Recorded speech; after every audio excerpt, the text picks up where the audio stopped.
Karibu sana mwanamichezo kwenye exclusive za Ava TV. Mimi ni Latifa Anafi na ni wiki nyingine tena ambayo tunakutana hapa kupitia Ava TV. Sasa mambo ni mengi yamejitokeza, kivumbi cha ligi kuu ya NBC kikiwa kimeendelea kwa michezo mbalimbali pale kwenye uwanja wa KMC Complex mapema kabisa kuanzia majira ya saa 10 Young Africans dhidi ya JKT Tanzania. Watu wakisema imekuaje, Young Africans akimshushia kipigo kizito JKT Tanzania cha mabao 5-0. Na baada ya hapo tulishuhudia game kali kabisa kati ya Simba dhidi ya Dodoma Jiji pale kwenye uwanja wa Jamhuri uwanja wa Jamhuri pale Dodoma, na ni mechi ambayo ilikuwa na mambo mengi kweli kweli, na mwisho wa siku klabu ya Simba ikachukua alama moja na mwenyeji kwa maana ya Dodoma Jiji wakachukua alama moja, na mchezo ulikuwa na mambo mengi, rapsha za hapa na pale. Mwisho wa siku Dodoma Jiji ndio ambao waliondoka na furaha zaidi mara baada ya filimbi ya mwisho kabisa ya muamuzi kupulizwa, wakichukua alama moja kutoka kwa klabu ya Simba. Sasa hapa hatukufanikiwa kuwepo pale katika uwanja wa Jamhuri Dodoma. Kwa hiyo nazungumza kwa njia ya simu na afisa habari wa Dodoma Jiji, na si mwingine ni Moses Mpunga afisa habari wa Dodoma Jiji. Atuambie ilikuwaje kwenye mechi ile, lakini pia namna ambavyo ilikuwa na mwisho wa siku wakichukua alama moja kutoka kwa klabu ya Simba. Moses Mpunga. Naam. Habari yako? Salama, mambo yako vizuri? Mimi naendelea vizuri, sijui wewe na hapo Dodoma. Tunamshukuru Mwenyezi Mungu. Mpaka sasa hivi hujaamka ndugu yangu? Unaamkaje wakati watu bado wanaweseka huko? Watu wamechanganyikiwa, wamepoteana. Mimi nalala tu. Yaani kwamba leo watu wa Dodoma hamuamki? Sisi leo tunalala tu. Mpaka saa ngapi? Kesho tutaamka kesho. Mmewezaje kumzuia mnyama huyu ambaye anaonekana kurudi kwenye fomu yake? Mkishindwa kuchukua alama zote 3 lakini mkichukua moja, na mmeshangilia kweli kweli baada ya mechi. Unajua watu wanashindwa kuelewa. Sisi hatushangilii sare, ila tunashangilia kutimia kwa maneno yetu kwamba kwenye uwanja wa Jamhuri hakuna timu itapata alama 3. Yaani hata aje nani. Ndicho wale tunakishangilia sisi. Sio kwamba mmechukua alama moja kwa Simba kwenye mpira, kwa sababu mwenye 40 mkiwa na 40 watu wawili alafu mmoja akafungwa mwingine akapata sare, huyu mwenye sare ana afadhali kwa sababu kapata alama moja, anakuwa amemzidi mwenye alama 40.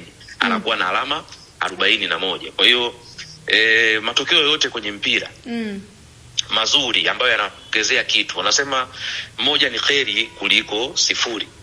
Kwa hiyo hata hiyo moja tuliyoipata tunamshukuru Mwenyezi Mungu, sababu hata maandiko kwa sisi ambao tunaifahamu Biblia inasema asiye shukuru kwa kidogo hawezi kushukuru hata kwa kikubwa. Kwa hiyo sisi tumeshangilia hata kidogo tulichopata.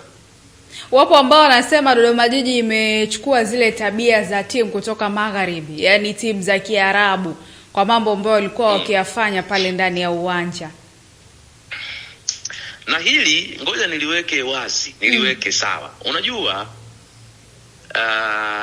nitoe rai kwa wachambuzi uchwara. Nimeona sijui mzee wa Jambia, sijui Mkeyenge na wenzao ambao wako upande huo. Niwaambie tu kwamba kwenye vita yoyote mbinu yoyote inaruhusiwa kutumika ili uweze kupata matokeo. Kwa sababu hao wachambuzi ambao unaona wanaieneza posti ya Abdi Banda wakati anaanguka kwenye machela, ndio hao walikuwa wanaposti wanawaposti wa Arabu kuwasifia wakicheza na timu fulani hapa wakilala. Yaani hao kwa unaona muda mwingine unakuwa unapata mashaka na ubongo wao. Ndio maana mimi nawashukuru sana nawashukuru sana bodi ya ithibati. Wengi wao hawana ithibati kwa sababu ni makanjanja, yani professional haipo, kwa sababu leo hii wewe unapambana kumposti Abdi Banda, unasema unakemea vitendo hivyo, lakini kwenye simu yako unayo clip ya Suleiman Mwalimu Gomez akimpiga kiwiko Andy Bikoko hadharani, lakini hauiposti. Matokeo yake unaposti video ya Abdi Banda akiwa anaangonya stretch. Sasa hiyo akili au matope? Unaona kabisa kwamba yani unaona kabisa kwamba kuna watu wanaamua kupumbaza wanaowatuma. Ndio maana nikasema hivi, wanatakiwa wakae chini wawaambie ukweli wanaowatuma kwamba watengeneze timu. Mpira saizi umehama kwenye propaganda za kitoto. Yani kwamba Moze ni kwamba Simba hawana timu. Ukweli mabosi zao wanaowatuma kwamba hapa timu hamna, tengenezeni timu. Ndio tuseme Simba haina timu. Msuke timu. Sisi mnaanza kuleta propaganda mara wametumwa waje watuumiziwe. Sasa huyo kama nani Mkeenge aliposti kwamba, na huyo mzee wa Jambia waliposti kwamba Dodoma Jiji wametumwa waje waumize wachezaji wa Simba. Suleiman Mwalimu katumwa na nani kumpiga kiwiko Bikoko? Aliyetumwa kati ya wawili ni nani? Na nimeposti nikawaambia, kama nyinyi kweli ni wachambuzi na professional, postini na hii ya Suleiman Mwalimu. Lakini wamekazana kuposti. Na niseme kitu kimoja, tasnia ya habari kwenye upande wa michezo imevamiwa, na niwaombe watu wa ithibati, niwaombe waendelee kupiga spana, waendelee kupiga misumari. Makanjanja wote wakae pembeni. Sisi tuna operation kataa wauni.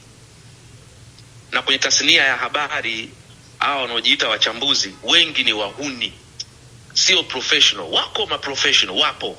Mtu anakuambia kitu unaelewa kabisa, tunawaona wapo.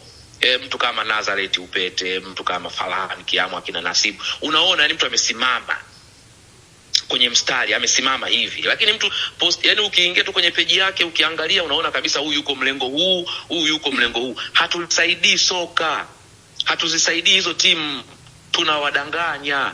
Ila changamoto kwa sababu tunaangalia mifuko yetu na matumbo yetu, ndio maana tunabakia huko. Lakini ukweli ni utabakia kuwa ukweli, kwamba wawaambie ukweli wanaowatuma, watengeneze timu kwa timu hiyo ambayo wao wanaipambania bado sana. Bado nataka tucheza nao kesho. Afu tunakutana nao tena kwenye, nadhani tunaomba Mungu, kwa sababu ukiangalia draw ya FA, Dodoma Jiji anacheza na African Sports, Simba anacheza na B19 kama sikosei. Mshindi kati ya hizi timu mbili wanakutana. Kwa tutakutana tena na Simba. Wajipange tena, waje na visingizio vingine na propaganda nyingine. Lakini Moze, yote kwa yote mnaungana na timu na kwa kile ambacho wachezaji walikuwa wanakifanya ndani ya uwanja bila shaka. Of course, yani mbinu, yani iko hivi, mbinu ya ushindi huwa haichagui. Kikubwa uvunji sheria. Yani kikubwa uvunji sheria. Sasa kama mtu kaumia, tufanyaje? Atoke nje wakati anatakiwa atibiwe ndani ya uwanja, unajua ameumia vipi? Sisi tunaungana na matukio watu wameumia. Sisi kwa sababu hata hao ambao wanatetewa leo, wewe unaifahamu vizuri hiyo timu. Hawajawahi kupata matokeo kwenye viwanja vya huko wakalala uwanjani. Kwani sisi ndio wa kwanza watu kuonekana kwamba mtu kaumia kaamua kupumzika uwanjani? Sisi ni wa kwanza? Sio wa kwanza, ni matukio ya kawaida kwenye mpira. Yapo. Sasa mtu akiumia asilale. Unataka mtu kaumia, ndio mchezea mtu rafu, kaamua kulala, unalalamika kitu gani? Haya, kwa mfano tukio la Abdi Banda, kaanguka, baadaye mumpe pole. Mnamlaumu, mnataka afanyaje kaka watu kaanguka? Tuwalaumu walimbeba vibaya. Pazito. Kwa tucheze mpira, tuachane na propaganda za kitoto. Tuachane na propaganda za bei rahisi. Hatusaidii mpira wa Tanzania. Tumefika nafasi ya 6 barani Afrika kwa professionalism, sio huu ujinga ambao tunauendekeza. Tukiwapa airtime hawa wachambuzi wa aina hii, mara sijui fulani katumwa ampige fulani sijui amuumize, unaacha kuposti tukio ambalo unaona kabisa hili hata FIFA wakiliona. Yani hivi nikwambie kitu kimoja, katika matukio haya mawili, tukio la Abdi Banda kuanguka kwenye stretch na tukio la Suleiman Mwalimu kumpiga kiwiko Bikoko, wewe ambaye unanioji saizi Latifa, niambie, yani katika hali tu ya kawaida tukio lipi ambalo libidi kemewe sana leo, ili ambalo linahatarisha usalama wa mchezaji mwenzake? kwa sababu mlinzi wa mchezaji ni mchezaji mwenzie, ndio mlinzi wa kwanza. Lakini wachambuzi wetu sisi nchini leo asubuhi wameamka na klipu za kijinga jinga tu.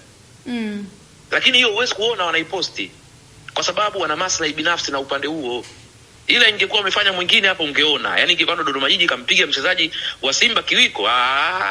Mama yangu leo hii. Bwana Kabenge kwa ni vita hapa. Lakini huwezi kuona vitu kama hivyo kwa sababu klabu yao pendwa imepoteza alama 2. Na nilishawaambia kabla kwamba hawawezi kupata matokeo pale. Hawawezi. Kwa maana hivyo mnautangaza rasmi kuwa ni uwanja wa vita. Wakae chini, waandae timu vizuri. Mpira ni dakika 90 uwanjani. Haya mambo mengine ni perception tu. Ni wape hiyo elimu kama hawajui. Yaani wakae chini, watulie, wawe kitu kimoja, wacheze mpira, watapata matokeo. Sio kutumia wachambuzi, sio kufanyaje. Mpira hauchezwi nje.